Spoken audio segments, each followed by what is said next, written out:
Merhaba arkadaşlar. Bugünkü çalışmamızda da sizinle böyle dekoratif yastıklar yapacağız. Rengarenk yapabilirsiniz. Model çok güzel oldu. Bunu daha önce bir hırkanın kolunda kullanmıştım. Ama o zaman da düşündüm. Kırlent olarak çok güzel olur. Hatta çeşitli boylarda yapabilirsiniz. Bu şekilde ipim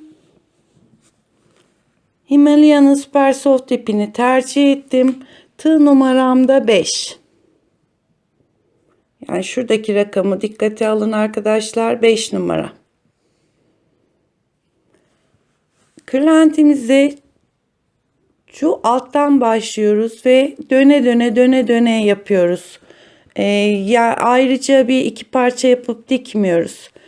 Bunun için 50 tane zincir çekiyoruz. Dediğim gibi modelimiz 10 ve katlarından oluşuyor. Daha ince iple yapıyorsanız 60 çekebilirsiniz. Daha büyük yapmak istiyorsanız 70 çekebilirsiniz. 10 ve katları olarak zincirimizi çekeceğiz.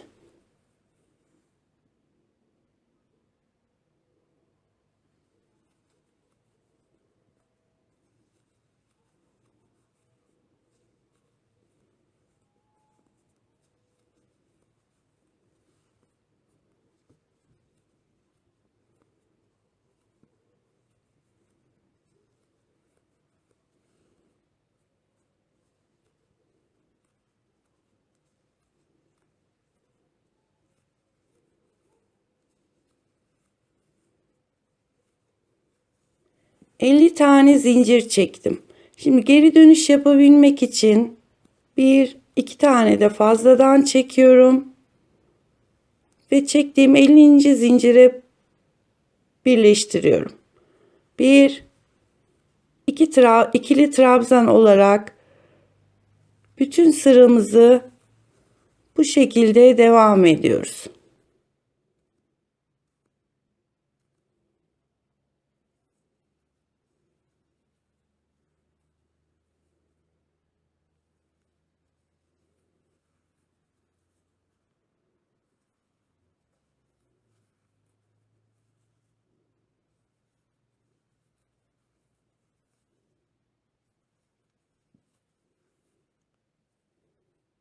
Evet, bu şekilde bütün zincirlerimizde trabzanlarımızı yapalım. Sıranın sonuna geldiğimizde toplamda 50 tane trabzanım var. Şimdi normal çanta tabanı falan yaparken buranın içine 2-3 tane 3 tane 5 tane yapıyorduk köşe dönmesi için. Fakat bunda köşe dönmesi falan yok. Direkt karşı sıraya yine 50 tane trabzan yapacağız. Birincinin dibine bir tane yapıyorum. Hemen ikinciye geçiyorum. Şunun dibine yaptım. Şimdi üçüncünün dibine yapıyorum.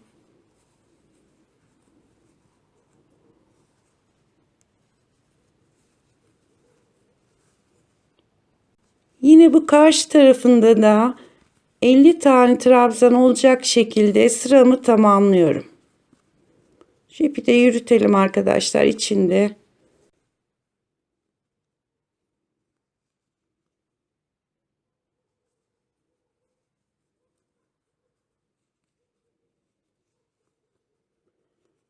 Batarken her trabzanın tam dibine batarak karşılıklı gelmesini sağlıyorum. Yani aralara falan batmıyorum.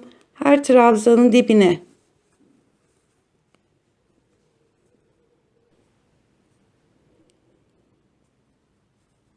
Tam çıktığımız köşenin dibine de 50. trabzanımı yapıyorum.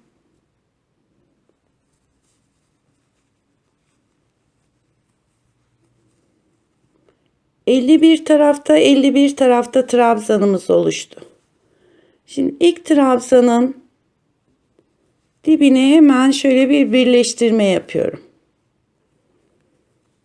1, 2, 3 zincirle yukarı çıkıyorum. Bu çektiğimiz 3 zincir örneğe dahil değil arkadaşlar. Yani her seferinde çekeceğiz Fakat sayı olarak saymayacağız. Şimdi ilk yaptığımız trabzanı önden girdim. 1, 2. Tekrar yanındakini, ikincisi, yine önden alıyorum.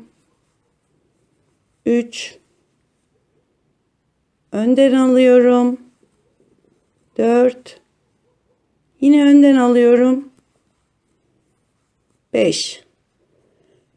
5 tane önden almalı trabzanlar yaptık.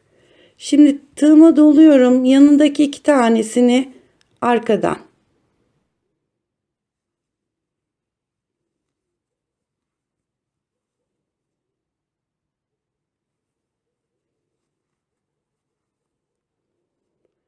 İki taneyi arkadan aldık.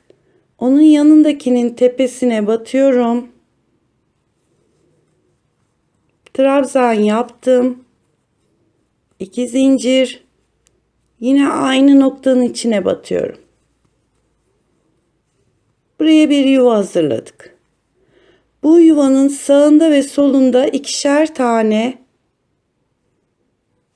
tersten trabzanlarımız var. Bir tane daha yapıyorum. 2. 5 tane önden aldık. Arada 2 tane ters. Bir tane trabzanın tepesine yuva hazırladık ve 2 tane ters. Sıramız bu şekilde devam edecek. Şimdi 5 tane önden,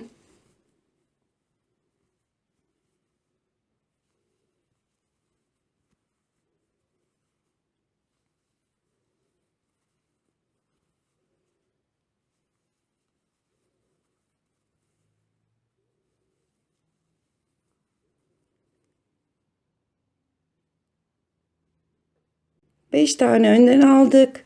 Yanındaki 2 taneyi arkadan alıyoruz.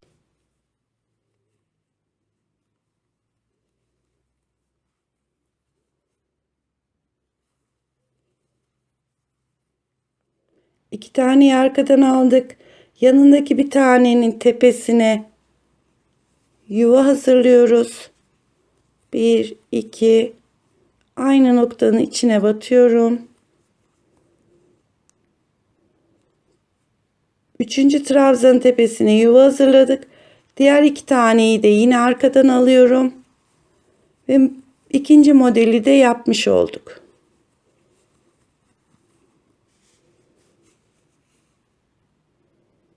Sıranın sonuna kadar bu şekilde devam edelim.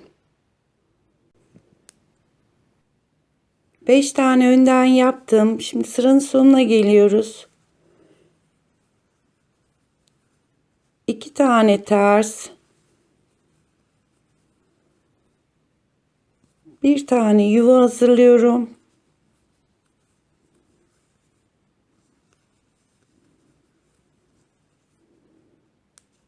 Bakın şu iki sıranın, bu 50. sıra, diğerinin 1. sırası. Yani şu 50. trabzanımız 2 tersle bitiyor. 1. sıramız bitti. Yani 50 trabzanın üzerine örneğimizi oturttuk. Şimdi tekrardan diğer sıraya geçiyoruz. Yine ilk başladığımız gibi 5 tane önden alarak diğer sıraya başladığımız gibi aynı şekilde devam ediyoruz. 3, 4,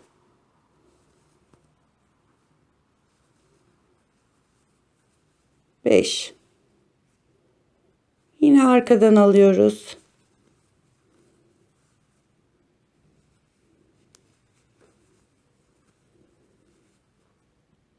Üçüncüsüne yuva hazırlıyoruz. Bu aradaki 2 tersler kırlentimiz bitene kadar hep 2 ters olarak gidecek. Aradaki yuvalara da trabzanlar oluşturacağız. Şimdi 5 tane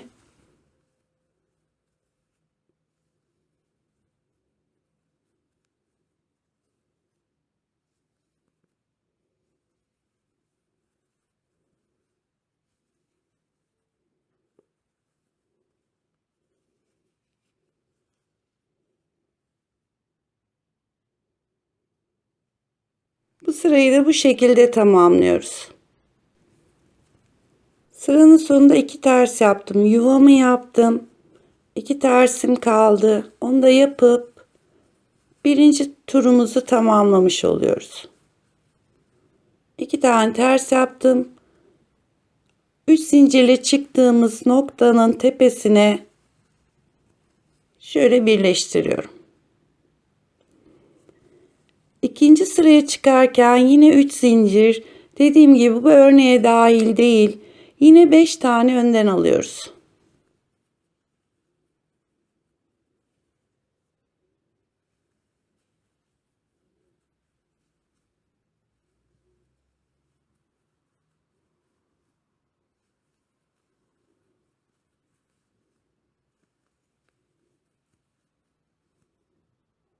Beş tane önden ilmeğimi aldım. Şimdi arada 2 tane tersimiz var. Onları yine ters olarak alıyorum.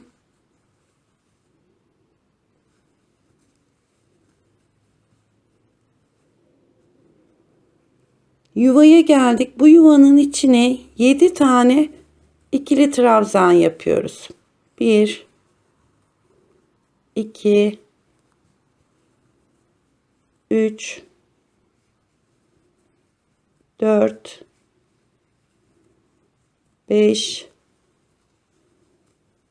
6 7.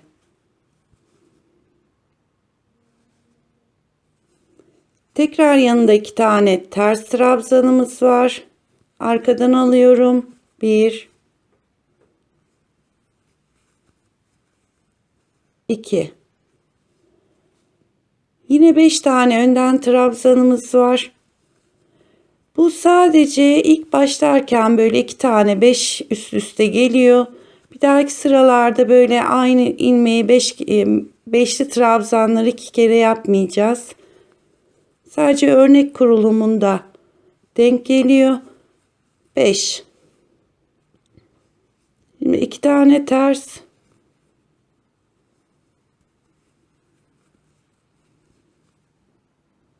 Arkadan aldım. Yuvaya geldik 7 tane.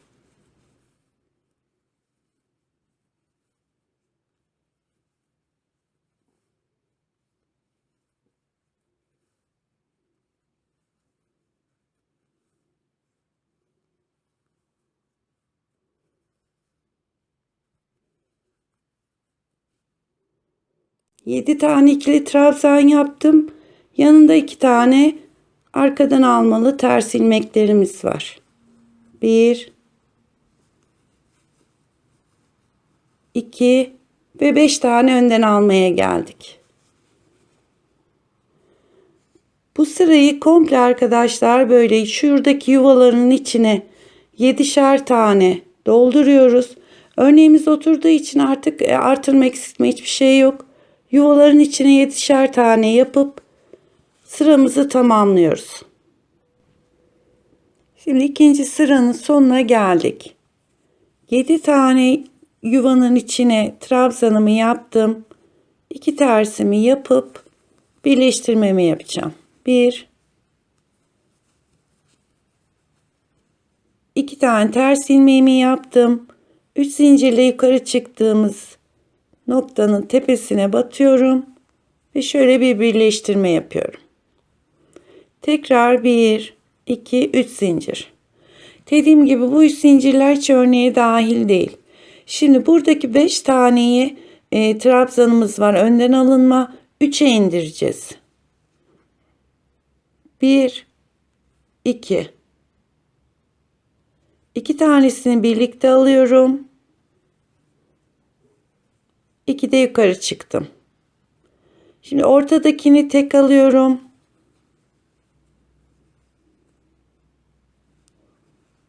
Diğer 2 tanesini de birlikte alarak trabzan sayımızı 3'e indirdik. Arada 2 tersler var. Bunlar hep ters 2 olarak devam edecek. Bunların sayıları hiç değişmiyor. Şimdi 7 tane trabzan yaptığımız yere geldik. Bu 7 taneyi şu şekilde hepsini önden alıyoruz. 1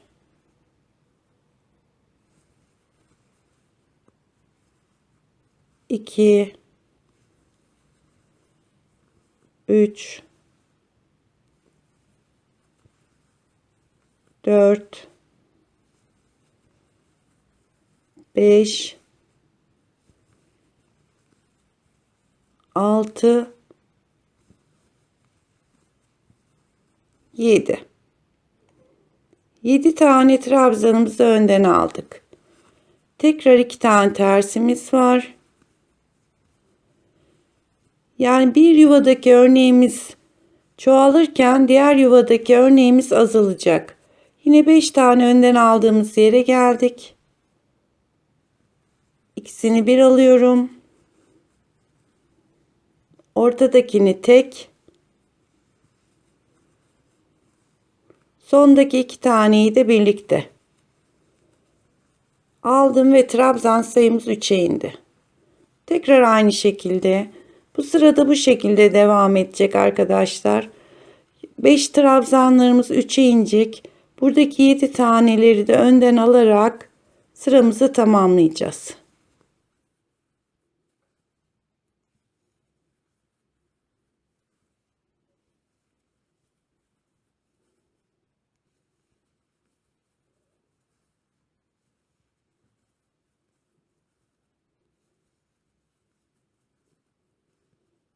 İki tersler yapıldıktan sonra buradakileri 3'e indireceğiz. 1 ortadakini tek alıyorum ve sondaki 2 taneyi de birlikte alıyorum. Örneklerimiz bakın yuvanın ilk yaptığımız 5 tane trabzanın karşı sırasında 7'li trabzanlar denk geliyor. Şöyle yuvalar ve trabzanlar hep karşılıklı denk geldi. Yani şurası tam başladığımız nokta. Bakın hep karşılıklı. Trabzanın karşısında yuvalar var. Yuvanın karşısında trabzan var. Şimdi sıramızın sonuna geldik. Şu trabzan sıramız 1, 2, 3, 4. sıradayız. Bu arada 2 tane tersimiz var. Bitişler hep 2 tersde oldu. 1, 2. 3 tane zincir çektiğimiz trabzanın tepesine batıyorum ve eklememi yapıyorum. Yeniden 1, 2, 3 zincir çektim. 3'e indirdiğimiz trabzanları şimdi teke indireceğiz. İlkine girdim. Bir kere çektim, tığımda bekletiyorum. Tekrar doladım. İkincisini aldım. Bir kere çektim, tığımda bekletiyorum. Üçüncüsünü aldım. Bir kere çektim. Şu anda tığımda 4 tane ilmek var. Hepsini birlikte çektim. Tek ilmeğe indirdik. Doluyorum. 2 tane ters.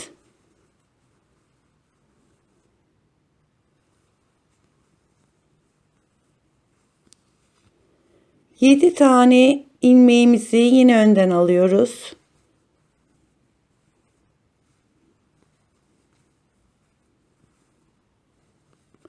Bu 7 ilmek 4 sıra olana kadar hiç değişmiyor. Şu anda 3. sırasındayız. 5 6 bu da 7. 2 tane tersimiz. Yani ters dediğim ilmekleri şöyle arkadan alıyoruz. Yine 3 tane ilmeğimiz var. Teke indireceğiz. Bir kere çekiyorum, bekletiyorum. İkincisini alıyorum. Bir kere çekiyorum, bekletiyorum. Üçüncüsünü aldım. Şu 3 ilmeği birlikte aldık. Yani şimdi hepsini birlikte toplayacağız. Alıyorum ve şöyle birleştiriyorum. Tekrar tığıma dolayıp 2 ters.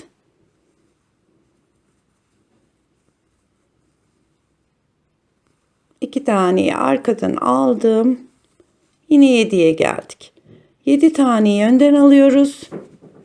Aradaki 3 taneleri de teke indiriyoruz. Bu sıramız da böyle tamamlanacak. Sıramızın sonuna geldik. 2 terste bitiriyoruz.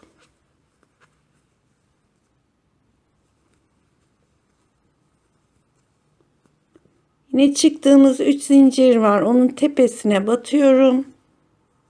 Ve sıramı tamamladım. Şimdi 3 tane ilmeği teke indirdik. Burada üçünü toplayarak tek ilmeği indirdik. 1, 2, 3 zincirle yukarı sırama çıktım. Bu tek yaptığımız, yani hepsini birlikte topladığımız yere yeniden yuva kuracağız. Yani şuradaki yuvanın aynısını buranın tepesine. Şöyle tam ortasına, hatta delik olmayacak şekilde batarsınız şöyle ortaya. 1, 2 zincir. Tekrar aynı noktanın içine batıyorum. Yuva hazırladım. 2 tane ters ilmeğimiz. Artık bu örneğimiz bitti. Bunun üstüne yeni örnek başlayacak. 2 tane tersi yaptım. 1, 2, 3. Bu da 4. sırası. 7 ilmekler 4 sıra olana kadar 7 olarak gidiyor.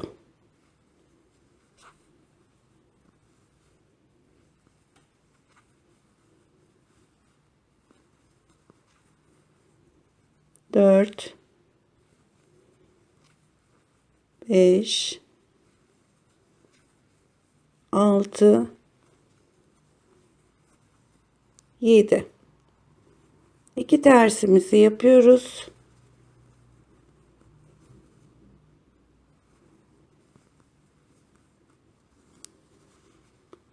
Yine 3 tane birlikte topladığımız sıraya geldik. Tam ortasına batıyorum. 1, 2 zincir çekip aynı noktanın içine tekrar batıp yuva hazırlıyorum.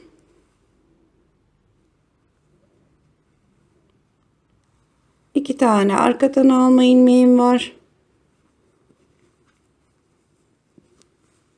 Ve 7 tane de önden alma ilmeği. Bu sıramızı da bu şekilde yapacağız. Bakın artık yastığımız toparlanmaya başladı.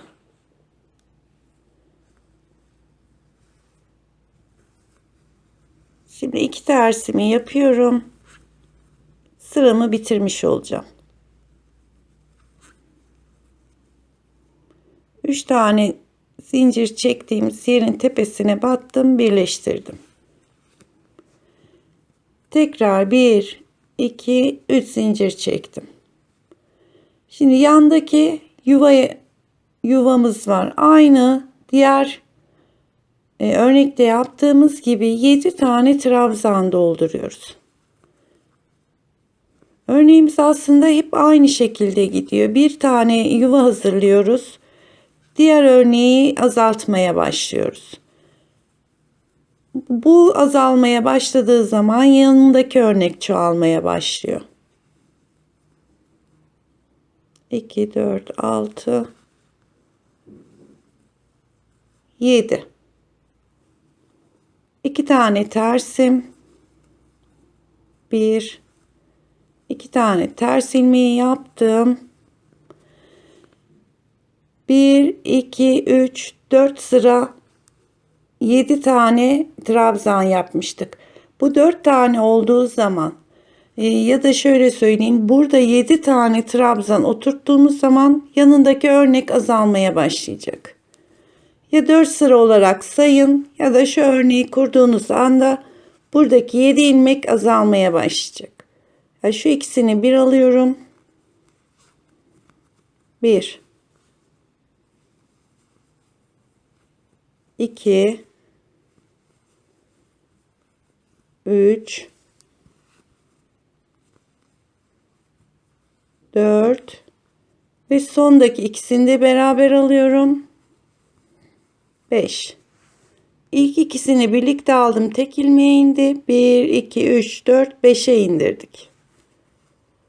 2 tersimi yapıyorum. 1, 2. Yuvaya geldik. 7 tane.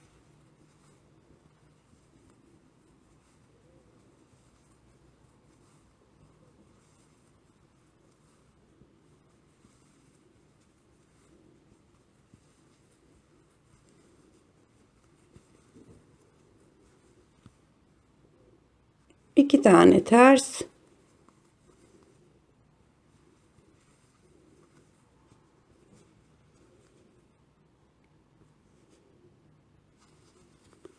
Ve bu 7 olanları 5'e indireceğiz. İlk ikisini birlikte aldım. 1 2 3 4 son ikisini birlikte alıyorum. 5.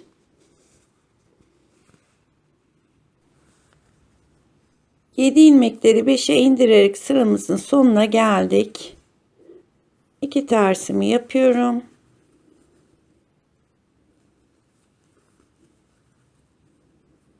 Ve 3 zincirle yukarı çıktığımız yerin tepesine yine birleştiriyorum. 1 2 3 zincir çekip 7 tane ilmeğimizi önden alıyoruz.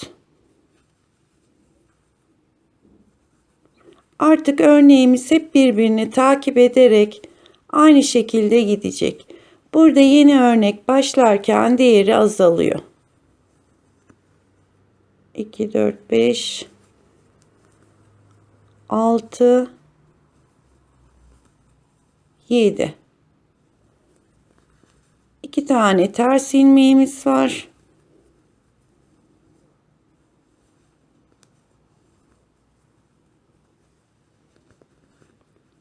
Beşe indirdiklerimizi 3 ilmeği indiriyoruz.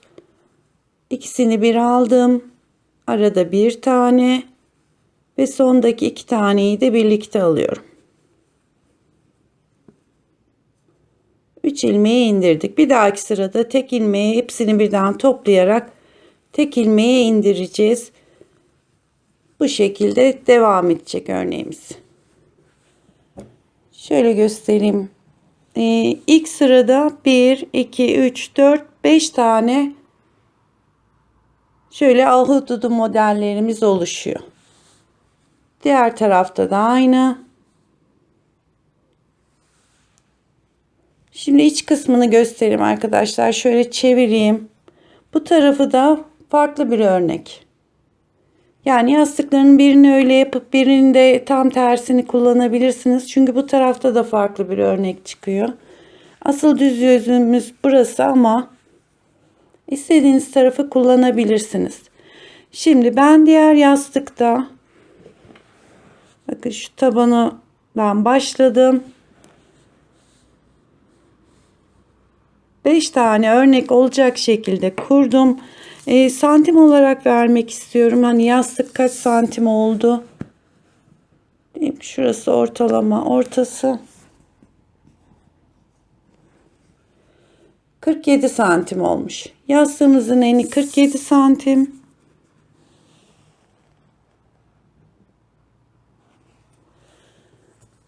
Boyu da 46 santim olmuş. Bir tam örnekleri sayıyorum arkadaşlar. Tam bitmişi yani şu yarımları değil. 1 2 3 4 tane tam örnek çıkacak şekilde. Diğeri de 3 tane yarım örnek yarımlarla baştaki ve sondaki yarımla bakın şuradaki yarım 1 2 3 tane ve bunun da altında bir yarım örnek var. 4 tane tam örnek, arada 3 tane yarım örnek olana kadar kırlentimize devam ediyorum. Bu modeli arkadaşlar ben diğer hırkanın kolunu yaparken dedim ki çok güzel yastıklar olur, bunu rengarenk yapabilirsiniz diye düşünmüştüm. Şimdi de bunu yaparken yaza mesela koton iplerle çok güzel çanta yapabilirsiniz. Yazlık çanta. Yani çanta olarak da kullanılabilecek bir model. Çok güzel, çok şık duruyor. Şimdi böylece devam edelim. Yani şu örneğimizden, tam örnekten 4 tane olana kadar devam ediyoruz. Tam örnekleri sayalım arkadaşlar. 1, 2, 3, 4. 4 tane tam örnek var. Arada da 3 tane tam örnek. 3 tanenin altında bir yarım, üstünde bir yarım.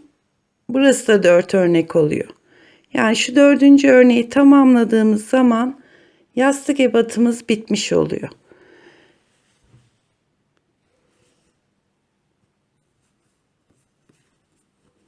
Şimdi son sırasını gideceğiz. Şu birleştirmemi yapayım.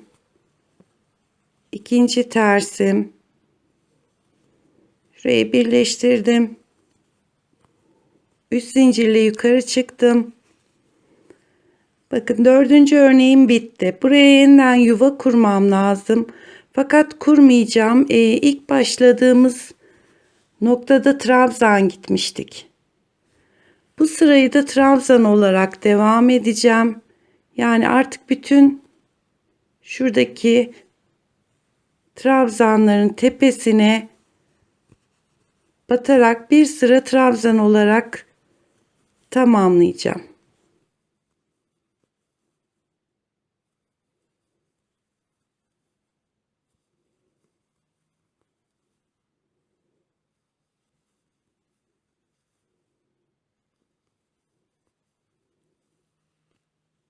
Yani arkadan önden almıyorum.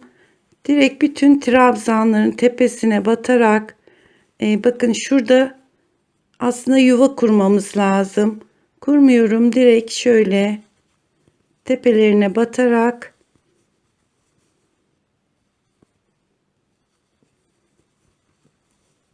bir sırayı bu şekilde tamamlayıp yastığımız bitmiş olacak.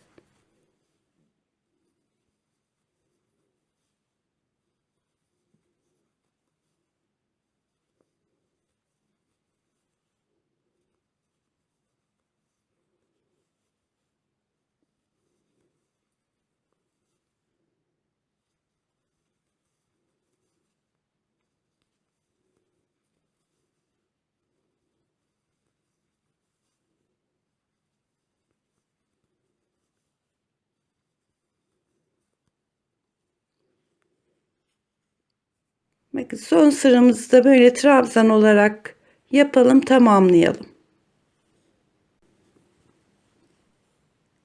Trabzan sıramızı da bitirdik. İlk başladığımız noktayı ekliyorum. Bir zincirle kilitliyorum. Şimdi ipimizi dikecek kadar kesiyoruz.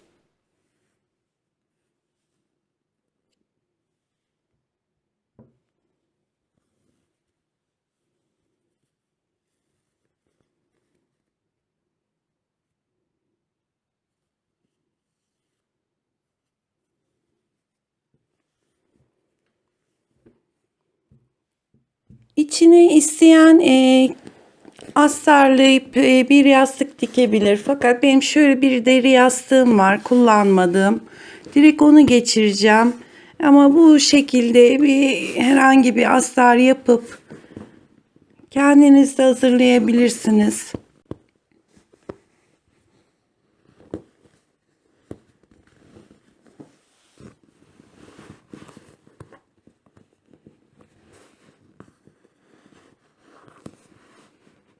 Evet, bu şekilde ben şuralarını bir tutturayım arkadaşlar. Şöyle dikmemiz rahat olsun. Ben şöyle iğneledim oralar kaymasın diye. Şimdi ipimi iğneye geçiriyorum.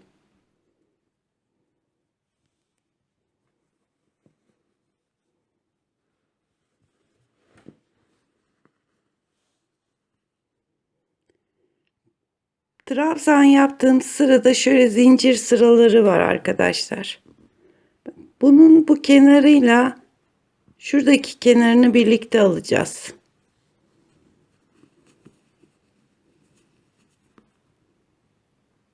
İlkinden başlıyorum.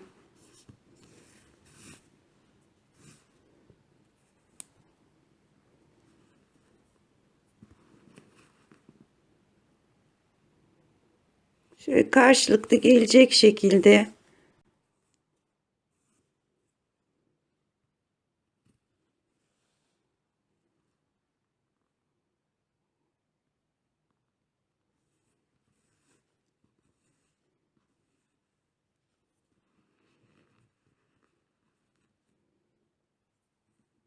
şu kenardaki trabzanın bir ilmeğiyle karşıdaki trabzanın bir ilmeğini birlikte alarak dikişini yapıyorum.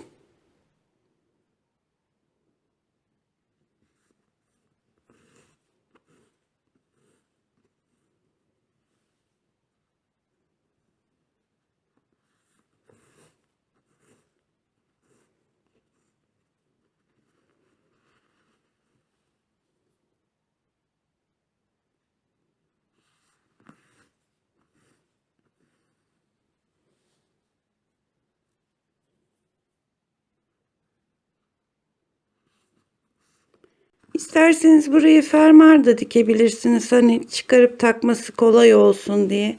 Bu şekilde dikişini de tamamlıyoruz. Yastığımız bitmiş olacak.